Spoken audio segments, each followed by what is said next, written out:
तो उसके बाद हम देखते हैं कि यूकेरियोट में क्या होता है। यूकेरियोट में यहाँ पे अगर प्रोमोटर रीजन के साथ आके आरएनए पॉलीमरेज बाइंड करता है तो उसके बाद क्या होता है, उसकी लेफ़्ट साइड पे चलते जाएं तो हमारे पास एक सीक्वेंस आता है जहाँ पे 25, जिसे हम -25 सीक्वेंस का नाम देते हैं। वहाँ पे न्यूक्लियोटाइड जो है वो बार बार रिपीटिशन कर रहे होते हैं और हम उसको नाम देते हैं टाटा बॉक्स का, जिसे जो कि सीक्वेंस होता है -25 सीक्वेंस होता है यूकेरियोट में। इसके बाद हम उससे आगे चलते जाएं तो एक और सीक्वेंस जो है वो बार बार रिपीट हो रहा होता है, जिसको हमने कार्ड का नाम देते हैं। और उसका जो है सीक्वेंस क्या होता है, उसे -70 सीक्वेंस कह देते हैं। तो जैसे ही हम प्रोमोटर बाइंड उसके साथ प्रोमोटर के साथ पॉलीमरेज बाइंड करता है तो क्या बनते हैं, दो सीक्वेंस यूकेरियोट में बनते हैं। एक होता है -25 सीक्वेंस और एक होता है -70 सीक्वेंस। तो ये यूकेरियोट की बात हो रही है। अब हम आगे चलते हैं, ये सीक्वेंस की बात हो गई। इसके बाद वो कहते हैं the name of the sequence, in sequence के नाम -10, -35 और यूकेरियोट में इनके नाम क्या होते हैं, -25 और 70। तो जब हमने इनमें से प्रोकैरियोट और यूकेरियोट को पहचान करनी होगी तो हम जिसमें जो है लेफ़्ट साइड पे -10 और -35 सीक्वेंस आएगा तो वो हमारे पास क्या होगा, प्रोकैरियोट। और उसमें जो है टाटा बॉक्स और कार्ड बॉक्स आएगा वो हमारे पास होगा यूकेरियोट। तो ये एक हमें एक इससे बात ये पता चलती है कि यूकेरियोट का कौन सा है और प्रोकैरियोट का कौन सा सीक्वेंस है।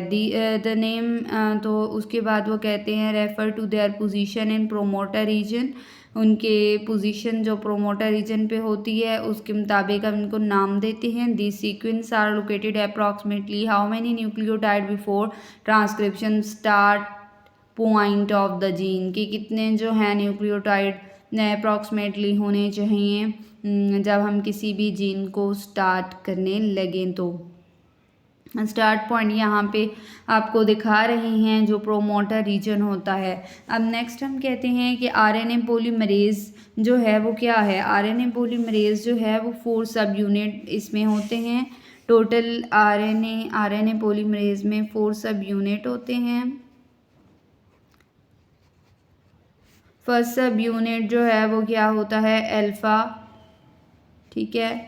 नेक्स्ट है बीटा, फिर बीटा और फिर एक सिग्मा फैक्टर होता है। ये जो सिग्मा फैक्टर होता है इसका बहुत ज़्यादा अहम रोल होता है इस आरएनए पॉलीमरेज में, बहुत अहम रोल होता है। तो सिग्मा फैक्टर क्या करता है, सिग्मा फैक्टर प्रोमोटर रीजन के साथ उसे बाइंड करने में हेल्प करता है। जैसे ही आरएनए पॉलीमरेज जो है प्रोमोटर रीजन से बाइंड कर जाता है, सिग्मा फैक्टर वहाँ से रिलीज़ हो जाता है, हट जाता है। तो RNA polymerase consist of 4 sub unit, 2 alpha 2 beta are core enzyme. जब 2 अल्फ़ा होंगे और 2 बीटा होंगे तो हम इनको क्या नाम दे देते हैं, 2 अल्फ़ा और 2 बीटा को कोर एंजाइम का नाम दे देते हैं। इसके बाद हम जाते हैं उसके ऊपर, जब कोर एंजाइम और जो सिग्मा फैक्टर होते हैं दोनों मिलके क्या बना देते हैं, हालो एंजाइम बना देते हैं। अब जो है सिग्मा फैक्टर हमें रिक्वायर होता है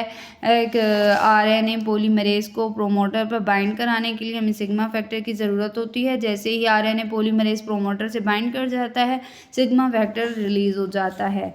इसके बाद हमने पढ़ा कि डीएनए पॉलीमरेज इसमें क्यों नहीं यूज़ हुआ और आरएनए पॉलीमरेज क्यों यूज़ हुआ है। तो इसका रीज़न ये है it is similar to our DNA polymerase in that it also add nucleotide to 3' end of the growing polypeptide chain, क्योंकि यहाँ पे डीएनए जो पॉलीमरेज होता है उसे प्राइमर रिक्वायर होता है अपनी एक्टिविटीज़ को परफॉर्म करने के लिए।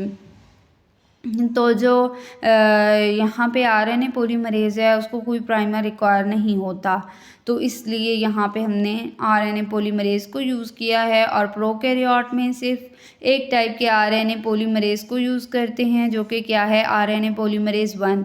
बट जो कि क्या सिंथेसाइज़ करता है, राइबोसोमल आरएनए, और आरएनए पॉलीमरेज़ 2 जो है वो मैसेंजर आरएनए को सिंथेसाइज़ करता है, और आरएनए पॉलीमरेज़ 3 ट्रांसफ़र आरएनए को सिंथेसाइज़ करता है। इसके बाद है कि जब पॉलीमरेज़ होता है वो हमेशा आरएनए पॉलीमरेज़ प्रोमोटर से बाइंड करता है, और डीएनए जो डुप्लेक्स होती है, ये मतलब ये डीएनए डुप्लेक्स है, ये अनवाइंड होके और एक बबल की फॉर्म बना देती है। ऐसे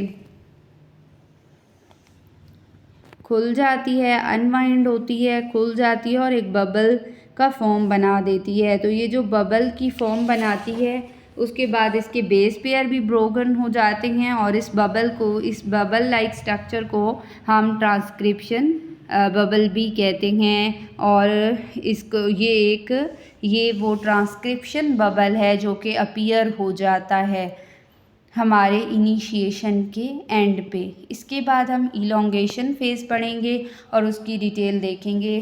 तब तक अल्लाह हाफिज़।